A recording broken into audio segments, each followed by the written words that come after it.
This is a Dreamcast disc and is for use only on a Dreamcast unit. Playing this disc on a hi-fi or other audio equipment can cause serious damage to its speakers. Dreamcast, up to 6 billion players. Welcome back to the stage of history. Why don't we play together? Hey, it's time to make some crazy money. Are you ready? Here we go!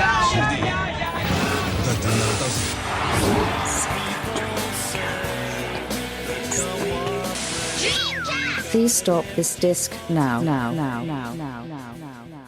Hello and welcome to episode 114 of the DreamPod by Dreamcast Junkyard. My name's Andrew, and joining me today for a very newsy episode is Tom. Hello, Tom. Hello, Andrew. How are you doing? All right? Good. Yes, I'm all right, thank you. Also joining is Lewis. Hello there, Lewis. Hello, Andrew. Hello. And last but not least, as ever, it is James. Last as always. Hello, everybody. Hello. Are we all doing all right? Yeah, I think so. Feels a bit weird not being the host, but I'm happy to stand aside every now and then. So I mean, you can take over if you want. I'll just sit No, back. No, you're fine. I'll just listen and make notes. It's fine. Welcome again to another news episode. There's a lot of news actually to cover today, so we're going to get into it pretty quickly. But first, I thought that it might be a good idea to ask a question, and I'm not doing our usual "What have we been playing?" I'm doing one of my, as Lewis puts it, spicy questions. So I thought, what can I do? We've done pot noodle. We've done lots of other questions. So I just figured the best thing is, let's expose everybody's taste in music here. And I want you all to tell me what the last song that you listened to was. We start with you, Lewis. Okay, hold on. I'm going to look on my phone and see what I listened to last. Okay. The last song I listened to was Claws by Charlie XCX. That was the last song I listened to. Yeah. I kind of got into her recently. I found her music to be pretty good. So, yeah. There you go. Interesting. It's it's not kind of a music, I guess, if someone met me, they'd be like, oh, I didn't realise you'd like Charlie XCX, but yeah, there you go. Yeah. Well, there you go. It's something interesting and different. James, what about you? What was the last song you listened to? The last song I listened to is one of my favourites, actually. It's a song called Gloria, and it is sung by a band called The Midnight, who are a 80s sort of themed electronica style band. Off the radar pick, but yeah, very, very good song. Excellent. So I'm surprised it wasn't a Spirit of Speed soundtrack number, but there you go. No, that's my, I put that on when I go to bed, it's my my background noise to sleep to, just on loop. Of course. Tom, what about you? What was the last song you listened to? Yeah, I've cheated as well. I've just gone and looked at my Apple Music history and looked at the last thing that I played with intent, and it appears to have been Big Casino by Jimmy Eat World. Oh, what a tune! So yeah, there's a lot of Jimmy Eat World in my my recently played, because I like. See, that's what I'd have thought. That's what I think when I think Lewis as well. So the Charlie XCX thing really threw me. I was expecting Jimmy Eat World or something. Andrew, come on, what's yours? Oh, okay. So I've listened to literally one song all day today, because I do this thing where I discover a song that I really like and then I just play it on repeat for however long I can get away with. And because my partner is at work at the moment, I can get away with it for however long I want, because there's nobody here to annoy. So I've been playing "Don't Go Yet" by Camila Cabello pretty much for several hours straight. So yeah. I am the same as that, Andrew, and my partner Lucy does a head in, so I do the same when she's today she's out with friends. It's like, you're just going to blast the same tune over and over again, because I'm that kind of listener. You play it over and over again until I hate it. So yeah, and then it becomes part of your playlist, and then it'll come up every now and again, and then it's fine. But yeah, I will probably play this for the next week, just over and over again. It's just, I'm obsessed with it. It's like a proper Latin inspired song. It's very, very cool. So yeah. Anyway, there we go. We've exposed our musical tastes to some degree, and let's move on to, I guess, Dreamcast. That's what we're here for, I suppose, isn't it? I think. Is it? Pretty sure. Well, yeah, I think so. Oh, okay. So it's not the Jaguar Junkyard, no? Wrong podcast. Well, I mean, Jaguar's got a lot going on at the moment, hasn't it? It's had some new emulators come out. Jaguar CDs back on the agenda. Back on the agenda. What agenda was it ever on? What agenda was Jaguar CD ever on? This one here on my desk that I've been writing for the last 40 years. Jesus. Is it a list of the worst video game console add-ons ever made, Tom? Is that wait? No, it's a list of people with no taste in gaming, and every page is just a picture of you. Rude. All right, before there's a fight, let's move on to what we are here for, and it is Dreamcast. And I think the first piece of news is actually a double header. There have been new games announced in Dreamcast IP, Sega IP, that hasn't been kind of seen for quite some time. The first one came at the Nintendo Direct in February, which is the month that we're currently in, and that was Samba de Amigo Party Central, which is coming out for the Nintendo Switch. So that is a brand new game in the Samba de Amigo franchise. Of course, I think up until now we've only had remakes or kind of ports of the original Dreamcast version. Like we had the one to Wii. So this is a brand new game. And we also have C Smash VRS, which is coming out for PlayStation VR 2, and that is a sequel of sorts, kind of, to Cosmic Smash, which was, of course, a Naomi release and then got ported to the Dreamcast only in Japan, which is a virtual kind of weird squash game, I would say, kind of Breakout meets squash meets Rez, even though it came out before Rez. So yeah, there's those two new games coming out, and just to mention that C Smash VRS is by a studio called Rapid Eye Movers, which is headed up by Jörg Tittel, who we have had on the DreamPod before. Mm-hmm. So that is his new game, which is very exciting. What are our thoughts about these two new games in Dreamcast IP? Samba de Amigo is. It's a one that's been released on other systems since the Dreamcast. Seems to go down quite well as a sort of a party game. Quite sort of inoffensive and good fun, especially with the old maracas. I know it was on the Wii as well, wasn't it? Mm-hmm. Yeah. Samba de Amigo. C Smash VRS. I mean, I wrote an article on the Dreamcast Junkyard blog recently, which I was a bit kind of negative. I'm not a huge fan of Cosmic Smash. I just find it very repetitive after a while. It's very stylish and looks amazing. That said, could be great in VR, especially, 2-player, like more of a virtual tennis type, sort of hitting the ball back and forth between each other, maybe with some blocks in the way. I don't know how it's going to work, but yeah, looks cool. And obviously the PlayStation VR 2 is the hot piece of hardware at the moment, isn't it? It's like, I mean, the PSVR 1 was superb. So any improvement on that, it's just the only sticking point for me is the price. I think that's going to keep a lot of people away. But as a product and the game, brilliant. Can't see any issues. Yeah, Samba looks really good. It's not my cup of tea. It's not something I'd sort of stand up and play, but apparently people play Wheel of Fortune on N64 when they're with groups of people these days. So, it's I'm sure there's a party audience there to play that. Wheel of Fortune on N64 is amazing. I'm going to put there's another page one in my dossier with your picture on it. Just say the guy who's like, playing down Cosmic Smash here is the guy who's just like literally been spending a few minutes before we started this podcast telling us how good Wheel of Fortune on N64 was. Samba de Amigo looks pretty good. Like I said, it's not my cup of tea. Not a game I get, but the actual gameplay looked quite fun. I can imagine it being a good laugh with a few people. I'm kind of with Tom on the whole VR thing, to be honest. It's I bought a PSVR, the first one.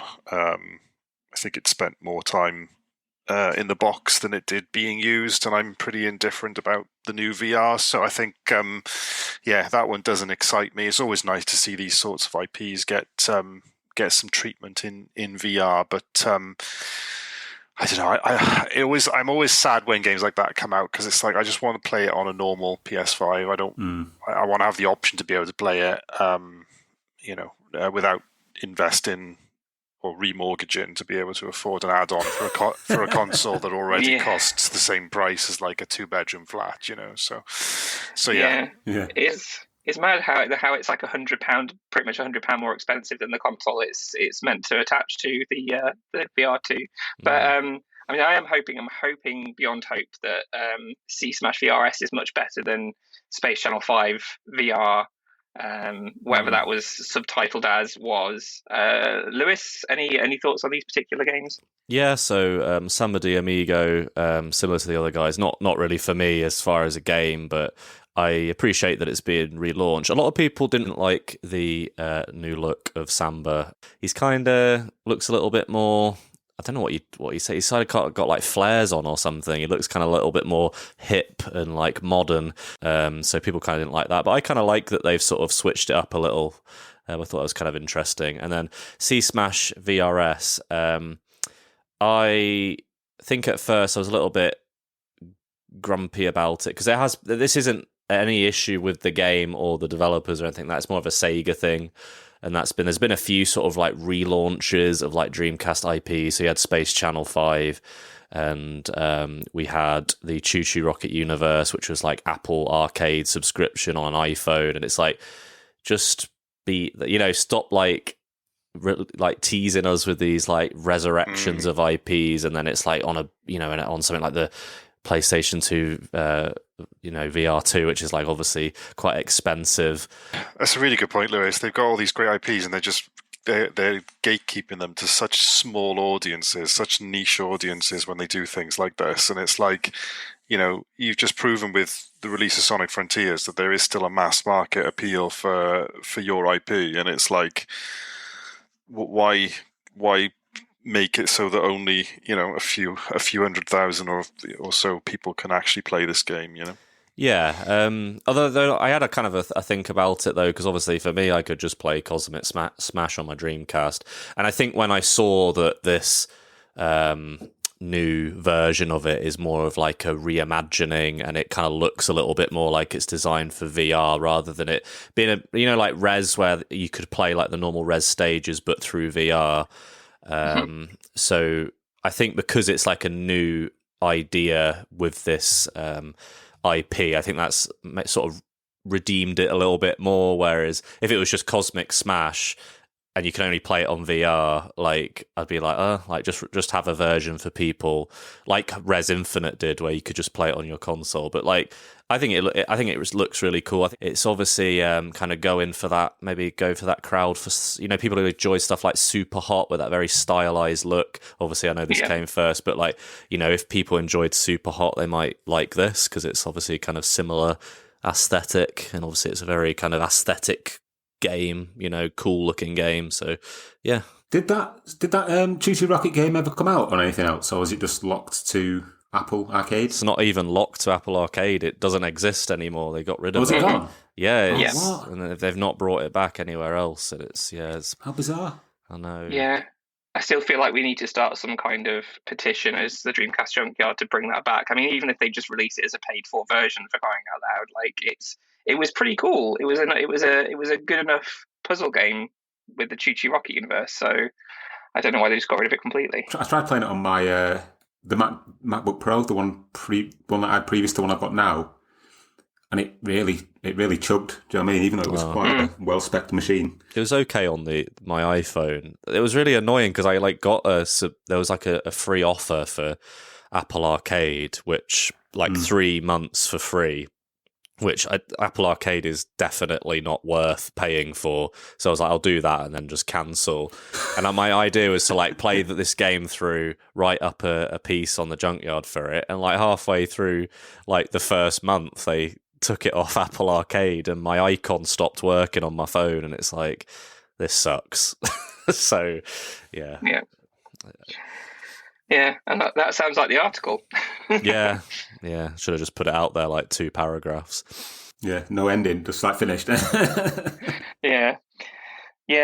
But yeah, I mean, I guess there's hope with stuff like this, because with Cosmic Smash, because things like you said, Res Infinite and also Tetris Effect, that originally came out as a VR only experience, and now that's become Tetris Effect Connected, which you can play away from VR. So fingers crossed, maybe if it does well enough, or if the developers think there's enough reason to, they'll kind of give it the non-VR treatment as well. But I'd imagine because it's so close to the launch of the VR2 that they're announcing it, they probably just want to be, making sure that it's hitting that particular market at the moment. So from the gameplay footage, it does look a little bit like you kind of want to play it in VR rather than playing sort of a half version on on just normal console. So yeah, I'm sure it'll be really cool.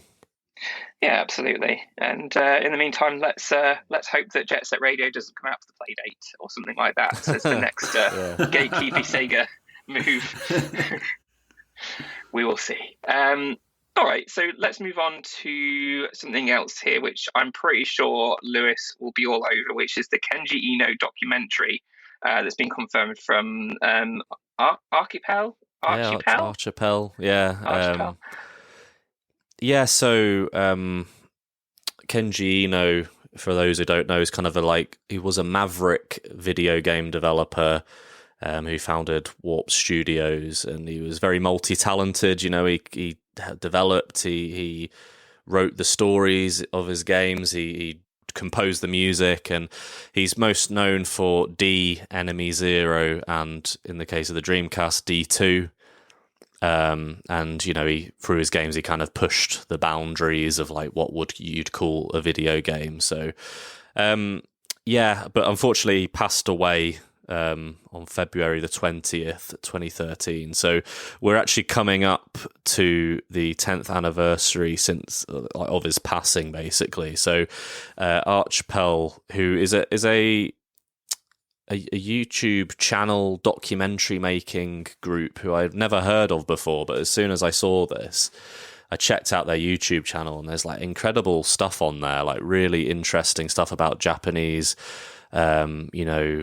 video game, people from the video game industry in Japan, and there's a whole documentary on the guy who did the Daytona voice, and it's really interesting. So I recommend people check out their channel, and we'll put it in the show notes. But but they're doing a documentary on Kenji Eno, and they've basically got a load of testimonials from other people in the industry and whatnot. So I think it'd be a really interesting documentary, and highly produced if their other content is anything to go by.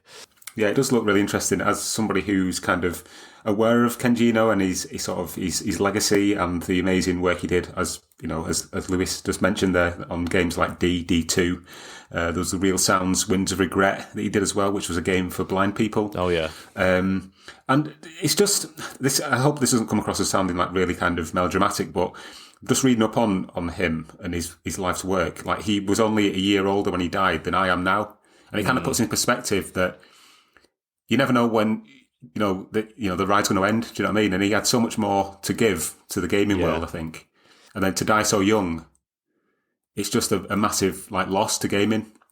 I often wonder, I wonder what he could have produced if he continued to live a life essentially, and what could he have gone on to produce, with modern technology as it exists. He did return to video games after D2, but he kind of I don't know if there was some kind of, I guess we'd find out in the documentary. It seems like he kind of got a little bit disillusioned with it, and so he kind of went away for a while. And he did develop a few sort of smaller, kind of more indie games, but I think D2 is the last that we ever saw of his, I suppose, a bigger budget video game by him, with such large scope. And it's a shame, we'll never get to see what he could have done, in modern gen or something like that. It would have been quite interesting to see.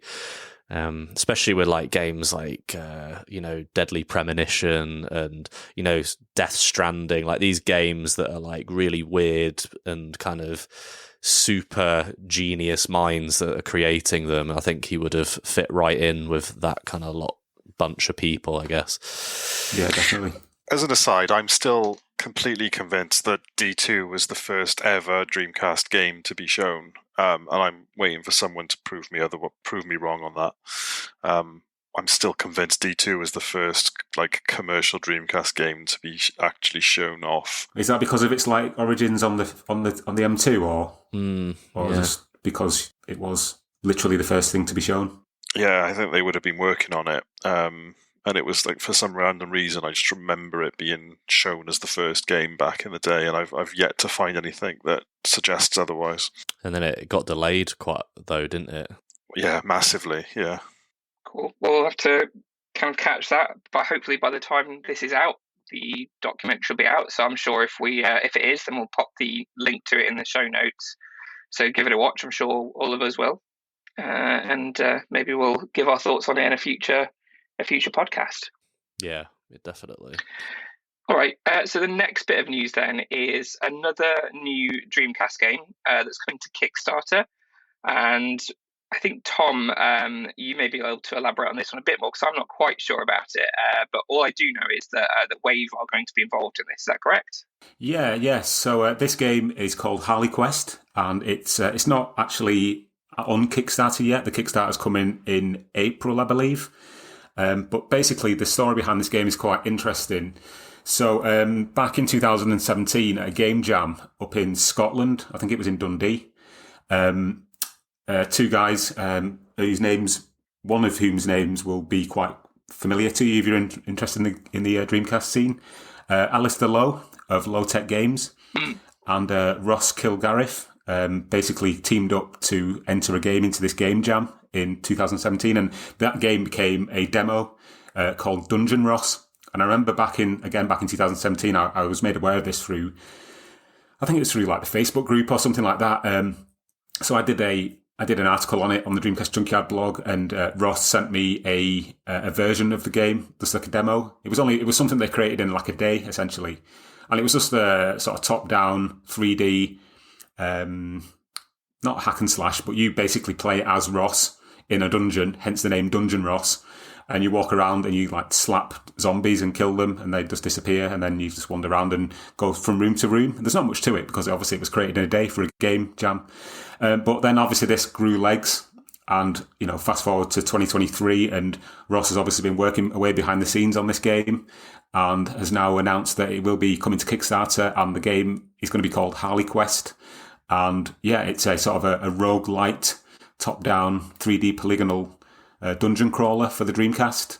And yeah, as you alluded to there, Andrew, Wave Game Studios has stepped in to say they will publish it even when it gets fully funded and completed. So yeah, another new game on the horizon. And it's always nice to see these things sort of start, in their embryonic stage, and then see them kind of develop over the years to come out as a final product. Who knows, in 6 months to a year's time, we could be chatting about Harley Quest and how great it is, and actually have a physical game in our hands, and then being able to look back and say, oh yeah, I remember that when it was just a game jam demo, like in 2017. It's just, yeah, it's quite a nice sort of ending to the story, really, I think. If it ends nicely, that is. It looks really, really good as well. I remember seeing one of the original videos of this, must have been last year sometime, when I forget when it got sort of released on YouTube. But this is exactly what I look for in like an indie game, something that like looks like it could have been a contemporary release back on the Dreamcast back in the day, like that 3D cartoony environment type aesthetic to it. And it looks really, really good. So I'm going to be back in this one for sure, especially with Wave involved as well. Yeah, I like the way it's almost got a sort of, it gives me like N64 box art vibes. Do you know what I mean? Like Tonic Trouble, that kind of stuff. It's like quite fun, quite sort of cartoony. I just like that kind of fun vibe that it's got to it. And what was that N64 game as well? Wheel of Fortune. It wasn't N64. It was PlayStation. Medieval. That's what I was thinking of. It's got a medieval type vibe to it. Yeah, I was thinking Pandemonium as well. Oh, yeah, Pandemonium! What a great game that was. I guess it's because of the sort of Harlequin, like jester kind of theme, I suppose. But I do love the stylized look of this one, like the kind of cartoony look. It looks really good. And Ross has been very like open, sharing all like clips of the development on Twitter. And it's really fun to witness as it it goes along. So yeah, it's really cool. It looks great. I just really hope that the Kickstarter is nicely focused on getting money to finish the game and not making people spend £300 on limited edition versions with a Harley Quest t-shirt and other junk that'll never be PS4 used. version. Yeah, PS4 version, Jaguar CD version. That'd be the best version. Just let us fund the game. Let us fund the game. Absolutely. Yeah, very true, very true. Yeah, looks good. So I'm sure we'll keep you updated, and I'm very sure there'll be an article of some kind when it goes live on Kickstarter, so keep an eye out, and we'll let you know, and let's get it funded. Okay. Next thing to talk about is, I'm guessing, something that Lewis will know a lot about because it's translation related, and Lewis is now our resident translation expert, being that he is actually helping to translate a Dreamcast game. And this is the news that Shiren the Wanderer Gaiden Asuka Kenzan is getting an English translation demo. Yes. Is that right? Yeah. So I'd never heard of this game.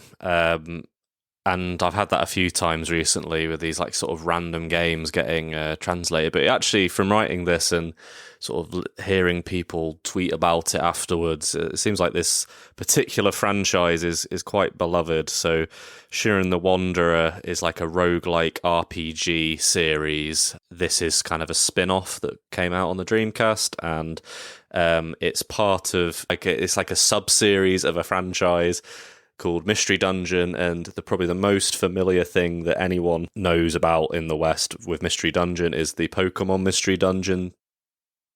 There's quite a few of those games, and they were quite popular.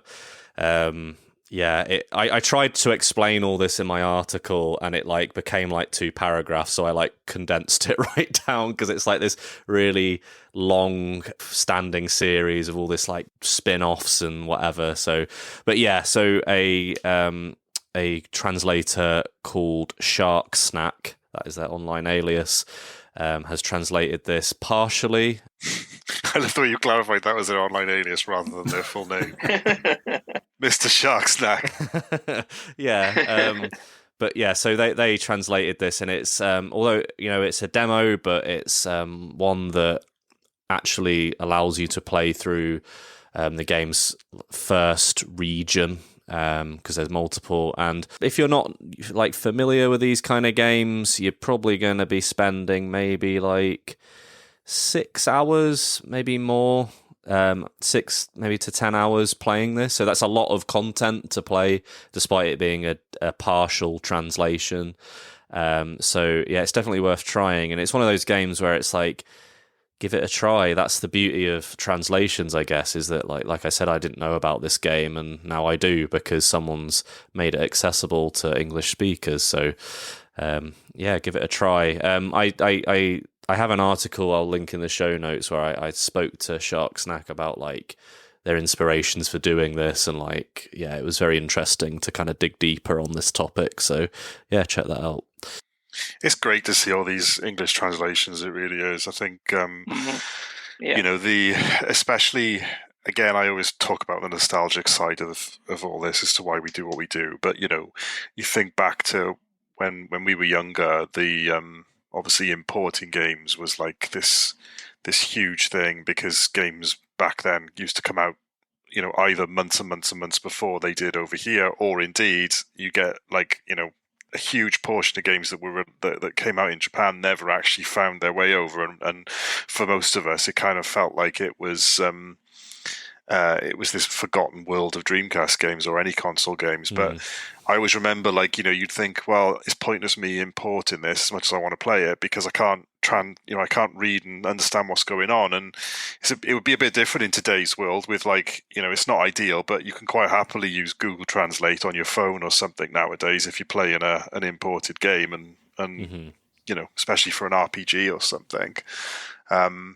But yeah, it was always kind of this world that was completely inaccessible, and just to see more and more of these games, get translated, give us an opportunity to try them, is brilliant, and yeah, glad to see that there's been a steady stream of new games coming out for us to try. Yeah, I think for us as well, like as English speakers, we're getting these, and then we're getting, like a game like HarleQuest, so it feels almost like we're getting new releases in kind of a way. So that's really cool. Awesome. Yeah, long may it continue. There's plenty more Japanese games to translate out there, and still waiting on Sega Gaga and Sakura Wars, of course. But one day we'll get those. Yeah. Yeah. All right. Talking about kind of weird novelties, we do have a prototype of DD Planet, which was, of course, the what should have been the sequel to Choo Choo Rocket. And the PC Wizard originally released one of the prototypes, I believe, but now there's been one that's dated 10 weeks after the one that PC Wizard released. Is that right, Lewis? Yeah, so under the cover of darkness, a person approached me in my Discord DMs and was like, Lewis, I have this, do you want to report about it on the blog? And we did. So this person isn't actually that secret. They're called Banana Break. Is that their real name, Lewis, or is that an alias? Yes. Yeah. Is it an alias of Snark Tack or Snark Shack? Snack. Sir Banana Break Esquire or whatever. Yeah. They have released loads of different prototypes before on Hidden Palace. And you can download a lot of them on there. And this one, they purchased from a collector who had received it previously from someone who worked at Sega Europe. I believe like the online play part of Sega Europe. So the reason why this game was cancelled, DD Planet, was because of a bug prevented them from getting it online. And people have speculated that this may have been an attempt to fix that bug, but from the looks of it doesn't seem to be all that different. But it's less a thing that you're going to download and put on your GDMU, because you could just get the other one, which is pretty much the same, and they've patched it to play online. This is more of an interesting next step in this saga of DD Planet, I guess. Just makes you wonder, what's out there, doesn't it? And the more of these things come up, even if the actual release, as you say, in this instance, isn't much different to the one we've already got, but it just makes you wonder, we're still finding these prototype discs, 20 plus years on since when they were. Since when the Dreamcast was out, and it just makes you wonder, how long before something else gets found that no one knew about and everything. Because the DD story is just a great one anyway. The fact that it's obviously online for the first time now is a huge credit to PC and Shueiyuma and the rest of the online community. But just to be able to play these games online as they were originally intended, like this one, and along with Internet Game Pack now, that's two games that were never actually ever online until now. They'd been put online because they never actually got released back in the day. So great to see these things pop up in the sense of preservation. And whenever I see them, it always just makes me think, what's on the next orange disc that might pop up somewhere. I think what's also quite intriguing is the fact that and I don't mean this in a derogatory way, but the sort of the bedroom coders of today are actually doing what Sega itself couldn't do then. If this game wasn't released because of a bug that stopped it from communicating with Dreamcast, in different areas of the world, how come people who are not actually, working for Sega actually managed to do it now? Do you know what I mean? So that's especially interesting as well as sort of a nice little aside. Yeah, I expect back then it was a case of, do we want to invest? How much more time do we want to invest in something that's not actually going to give us, a huge return at this point? But yes, you're absolutely right. I mean, without getting off topic too much, just understanding how these servers get reverse engineered is just absolutely fascinating. It really is, and it is nothing short of witchcraft. It's just insanely complex, and the fact that it's just 99% of the time you're banging your head against a brick wall until you find something. And it's just, I've got so much credit for the guys who've been involved in getting all these games back online. And, the Dreamcast online community and availability is just thriving at the moment. So, really good. All right, well, speaking of prototypes, there was another one that's been released recently, which was Worms Pinball. Am I right, Lewis? Am I right? Is this a game that hasn't been released on the Dreamcast? It was. I know that it was released elsewhere, so this is a prototype for the Dreamcast, but it never got released for the Dreamcast. Right. PlayStation and PC, I think. Yeah. Okay. But yeah, it's Worms and it's pinball, and also it has a really lazy cover for some reason. It's just like Worms Armageddon, but it says pinball. It's like, have you ever seen that? But yeah, have any of you guys had a chance to play this? I've not myself. Not on Dreamcast. I have played it on PlayStation before. It's, as you say, it's if you like pinball games, you'll like it. If you don't like pinball games, you won't. There's no, like, it's not like Sonic Spinball is to, taking a Sonic take on pinball. It's not like that with Worms. It's literally just a Worms themed pinball table. Perfectly good game though. It's just a prime example of, at the time, the Worms IP was a pretty big one, especially for Team 17. It was all they seemed to produce, so it was. I suspect it was just more of a cash-in type title they wanted to get out there. But yeah, the game is completely fine on PlayStation. As I say, I've not had a chance to play it on Dreamcast yet. I will definitely chuck it on my GDEMU at some point.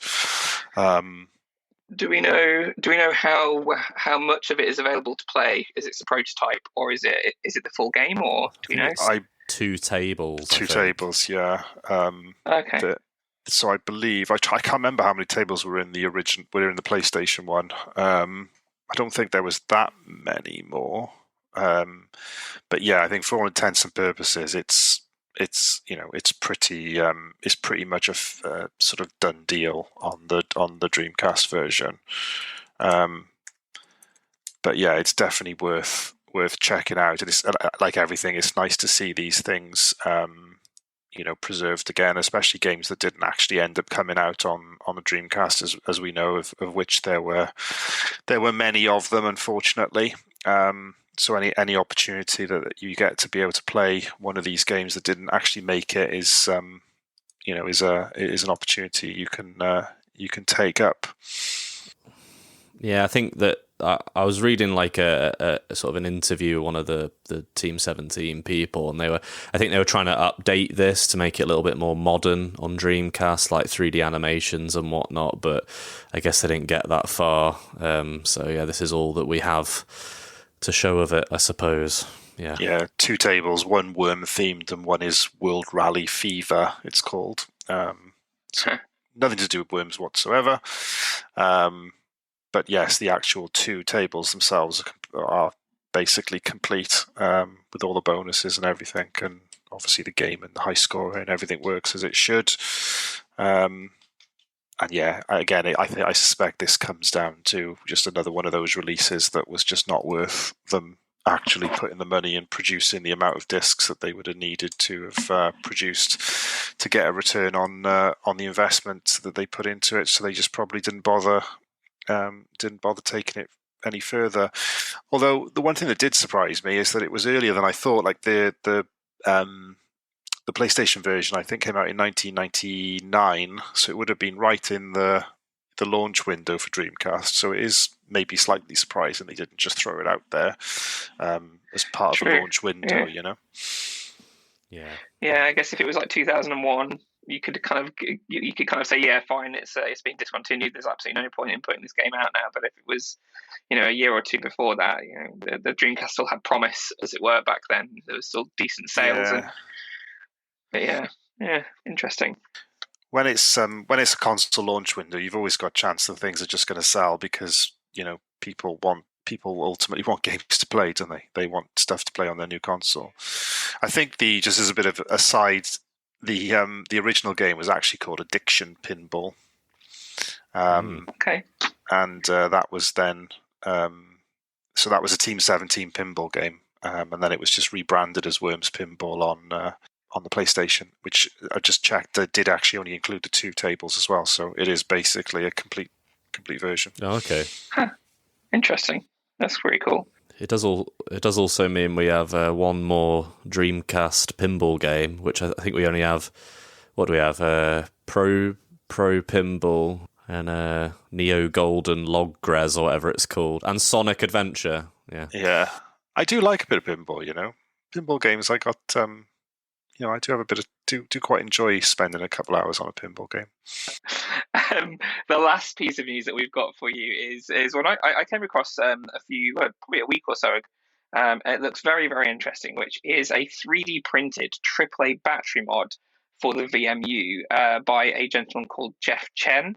So it's just what it sounds like. It is it's like a little 3D printed thing that you slot your VMU into. You kind of have to unscrew the battery pack port from the back, and then you use that battery port to screw back in, so it's not lost, which is great. But you can use AAA batteries to power the VMU, which is great because longer battery life, being able to play it outside of the Dreamcast for longer.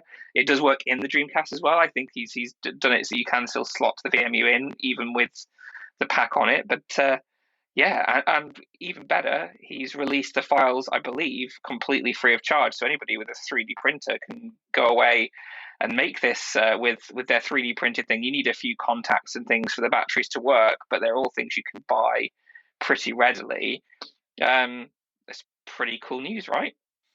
I think these look awesome. I think this is a really, really cool thing. I think we discussed the limitations of the VMU on this podcast many a time, but I think, if you actually do want to use the VMU as a little handheld devicey job, even if you've got plenty of the standard batteries, which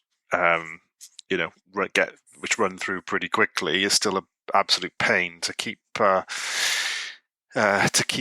replacing those. So you get, I think, 4 times the amount of or the duration of battery life out of these. It looks pretty cool. I mean, obviously it's 3D printed, so it's not going to be, it's nice and smooth and the best possible finish on it. But I think they look pretty cool. And if it's from a practical standpoint, anyway, I think it's it'll have a certain audience. But as you say, it's completely free if you've got a 3D printer and want to just print one off. And yeah, I'm all for it. I quite like the way it allows the VMU to stand up on display as well. I quite like that. Yeah, I was going to say that. I also like the way that you can use it as a way to wrap your cable around the end of it. It's stuck in the joypad. Yeah. Rather than wrapping it around the actual controller itself, which a lot of people do. Yeah, it's cool. I'm just looking at the guy's Twitter now. The guy's Twitter account, Jeff Chen, and there's a couple of questions asking about. Does it improve the clock speed because it gives more power to the system, to the VMU? It's actually, I think it's Falco from Elysian Shadows who's asking the question, whether or not it increases the performance of the VMU, which makes it faster than a Game Boy, if this is the case, which is actually a really interesting sort of concept, that the VMU is actually more capable as a gaming system than the Game Boy with this battery pack attached to it. Yeah. It's kind of cropped off, but one of the images has it in a controller, and you can see that it juts out further than the vibration pack. And yeah, I think it just shows how beefy this attachment is. And hopefully it's not too heavy. That's the only thing I'd worry about, if it would weigh your controller down a bit. But yeah, I do also quite like how the example is bright pink. Yeah, that did make me laugh. Yeah, it'd be quite cool if you did like a blue version for us European players, but yeah. Yeah, I mean, to be honest, with this being a free thing that you can do, I'd imagine that somebody on Etsy at some point will start producing this themselves to sell to people. For those of us who don't have 3D printers and aren't, or don't have the time to start putting contacts in and working this out, I'm sure somebody will be able to actually sell finished and produced versions of this. Would be pretty cool to see. You can do them in all sorts of colours, of course. All 99.999% of us that don't have 3D printers, you mean? Yes, exactly. Yeah, exactly. Does anybody here know anyone who's got a 3D printer? Yes. I do know. I know one person. Oh, well, I'll shut up then. I do think 3D printing is one of those things where, like, if you're the one who's kind of taken the time to invest in it, you get like really hype on it. And I feel like it's kind of like There's other things I could compare it to, like GoPros, or I'm trying to think of other things, like VR is another one. Like, it's one of those things where if you've got it, everyone you know has to know about it. You know, Yeah. Or a drone. A drone, yeah, that's another one. Yeah. They are super. Like, I do genuinely imagine though that if you had a 3D printer, like it will change like the way you look at like little problems and stuff throughout your house. Like, you know, if you've got a drain that keeps blocking, you like might 3D print a new like, you know, cover or grate or I could just imagine little things like that would be completely different if you had a 3D printer. Yeah. Very true. I want to get one at some point, but you'd never like. You know, when you snap something off of something and it's plastic and you're just like, oh, I'm never going to be able to fix that. Even with super glue or whatever, it's like with a 3D printer, you're just like, oh, just reprint another one. You know, it's fine. You know, do you remember those ones that were like a pen and it was meant to be like a sort of you could draw? Yeah, my daughter got one of them for Christmas. Yeah. They're horrendous. Yeah, they really don't work. Oh dear. A lot of like stuff recently that's been coming out through the Dreamcast scene has been 3D printed, I guess. So like I think I had like a mod that you do on your Dreamcast to give it is it the Noctua fan? Noctua, yeah. Yeah, the little sort of thing you have to put in to like allow it to the Dreamcast's lid to work with that is 3D printed, like the insert. So yeah, lots of stuff like that. It's really PC useful. Wizard does quite a bit as well, doesn't he? He's got the replacement lid covers as well. That he 3D prints, the VMU like holder, and obviously if you've got a GDM, most people use the where to replace where the sort of the disk drive goes. Oh yeah, There's a nice little 3D printed sort of SD card holder that you can put in there, which is nice as well. True. Yeah, maybe get PC Wizard to speak to Jeff Chen and start producing these. Maybe would be a great thing. Yeah, but if you want to go and find out a bit more about this, if you want to go download the files, Jeff Chen is at JeffQChen on Twitter, and he has a Ko-Fi as well. So if you want to download his files, but also want to give back to him for coming up with this in the first place, you can throw him a little bit of cash for his work, which I'm sure he'd appreciate. I wanted to make an like a version of that now that takes like, you know, the C-cell batteries, like the big huge round ones like that you used to have back in the 90s. I wanted to make something that takes the biggest possible battery that it can just for the amusement. You drop your controller and the ground would shake. Yeah. Or a car battery. Yeah, car battery. Oh my god. Yeah. Well, if somebody wants to make that, then let us know at the Dreamcast Junkyard. I'm sure we'll cover VMU powered from a car battery. I'm sure that's something we cover. But yeah, I think that's pretty much it news-wise. There's quite a lot, actually. New games, new little bits that we can add to our Dreamcast, to our VMUs, new prototypes, all sorts of stuff going on, which is pretty good for only, a month and a half into the new year. So doing pretty well. It's already going to be a good year for Dreamcast. The Dreamcast is alive. It is indeed. And I guess just as a little wrap-up thing, the book, because I have written a book. You may not believe me because it's been so long. I know. Yeah, really. Yeah. Dreamcast Year 2 is finally pretty much ready to print. Lewis and Tom both have sample copies. It is completed. It's done. Literally just needs another look over to make sure we've not missed any glaring spelling mistakes or things like that, or any visual things that need fixing. But within the next few weeks, that should be off to print, and then I can actually start sending them out to people. So yeah, it's nearly done, and you guys have seen it, so it's real, right? It's real. I'm holding it in my hands as we speak, and I must say it's very impressive. I'm really looking forward to people being able to get this in their hands and sort of just read it, because it's brilliant.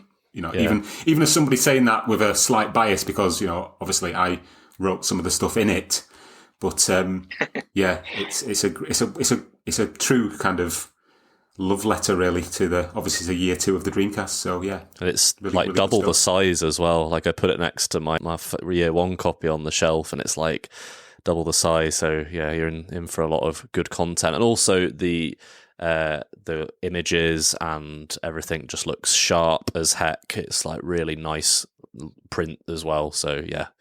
And people can finally hear all the good things about Spirit of Speed. Finally, yes. What they've all been waiting for. Yeah, the revisionist history section.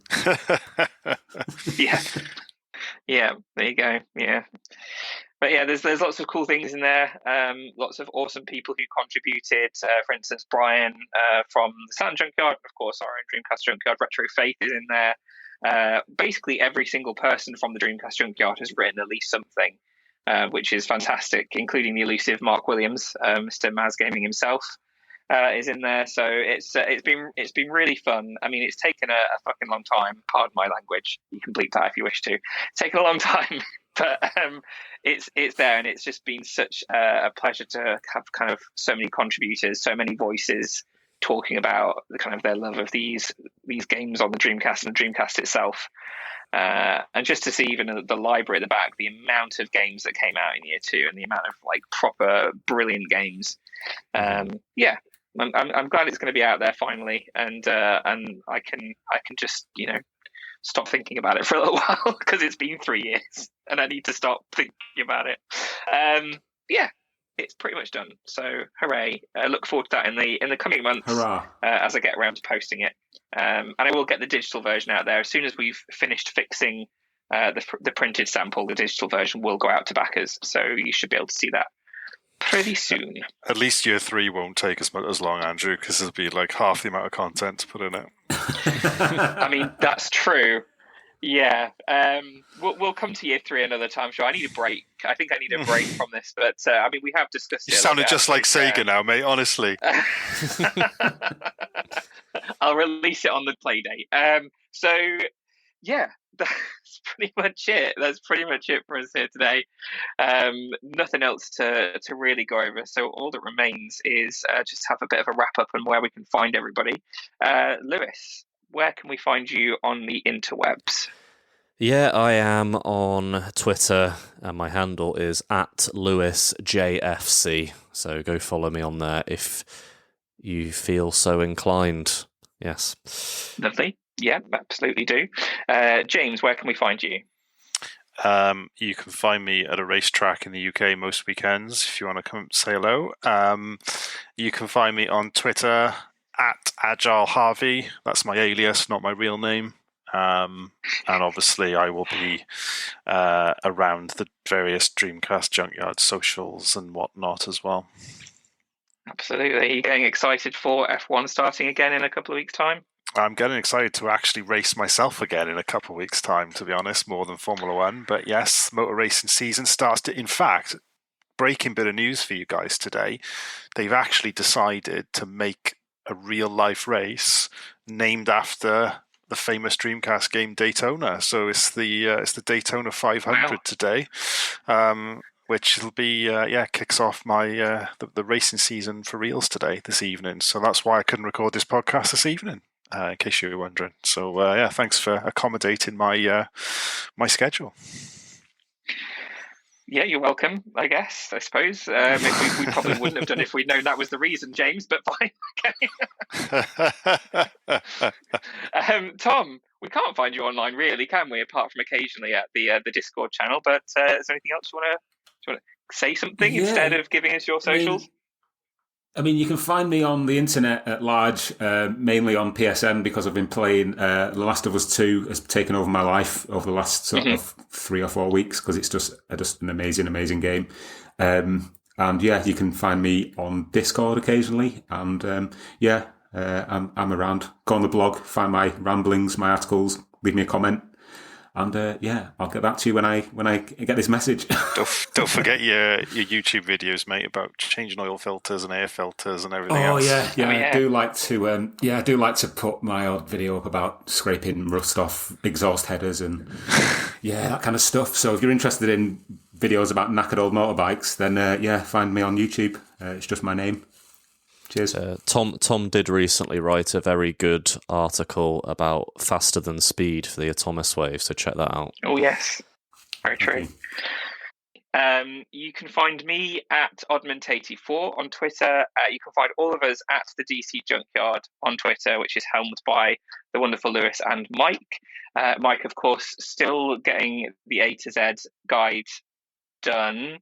I think there's new games coming, isn't there? So I think that's kind of pushed him back a little bit again, if I'm thinking rightly. It's Possibly. never coming out, is it? It's just going to keep adding to He's it. waiting. Just... He's waiting for the Kickstarter to go live for what's it called, for Harlequest. Harlequest. Yeah. And I guess we still have our Buy Me a Coffee as well, which I think is buymeacoffee.com/DC Junkyard. I think that's the link.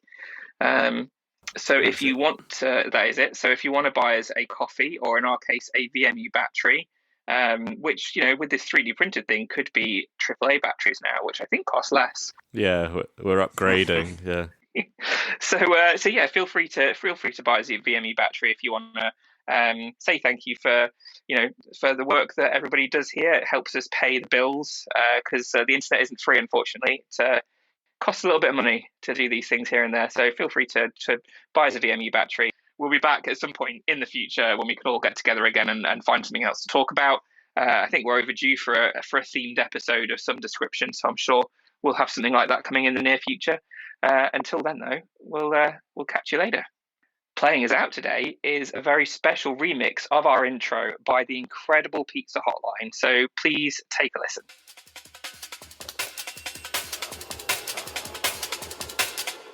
This is the Dreamcast disc. This is the Dreamcast disc. This is the Dreamcast disc. This is the Dreamcast disc. And is for use only on a Dreamcast unit. Playing this disc on a hi-fi or other audio equipment can cause serious damage to its speakers. Please stop this disc now.